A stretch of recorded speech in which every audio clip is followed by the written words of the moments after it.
ভোটে নির্ঘণ্ট প্রকাশ হতে লড়াইয়ের ময়দানে বিভিন্ন রাজনৈতিক দলগুলোর প্রার্থীরা। এবার নির্বাচনের ময়দানে নামলেন জলপাইগুড়ি লোকসভা কেন্দ্রের তৃণমূল প্রার্থী নির্মল চন্দ্র রায়।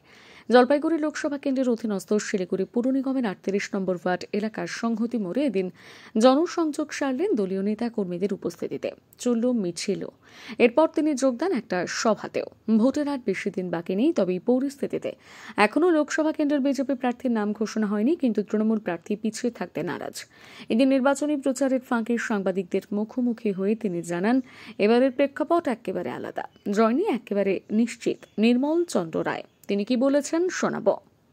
সবাই আজকে একজন প্রার্থী লাগে হয়েছে, কিন্তু আসলে প্রার্থী সবাই। মূলত কি কি বিষয় নিয়ে প্রচার করছেন, কি কি বিষয় তুলে ধরছেন মানুষের সামনে? যেটা আমরা তুলে ধরছি, প্রথম আমাদের গণতান্ত্রিক অধিকার সেটা সংকটে, আমাদের সংবিধান আজকে সংকটে পড়ে গেছে, যুক্তরাষ্ট্রীয় কাঠামোটা আমাদের সংকটে রয়ে গেছে। আর সবচেয়ে যেটা আমরা আমাদের প্রচারের যেটা আমরা করছি সেটা হচ্ছে বাংলার মানুষকে যে বঞ্চনা, দীর্ঘদিন ধরে বাংলার মানুষকে যে বঞ্চনা, একটা যুক্তরাষ্ট্রীয় কাঠামোর মধ্যে একটা রাজ্য থাকবে, সেই রাজ্যের যারা মানুষ থাকবে তাদেরকে কখনোই বঞ্চিত করতে পারে না। এই যে অন্যায্যভাবে বঞ্চিত করা হচ্ছে, তার বিরুদ্ধে আমাদের প্রতিবাদ, সেটাকে ইস্যু করেই আমরা এবার ভোটে লড়ছি।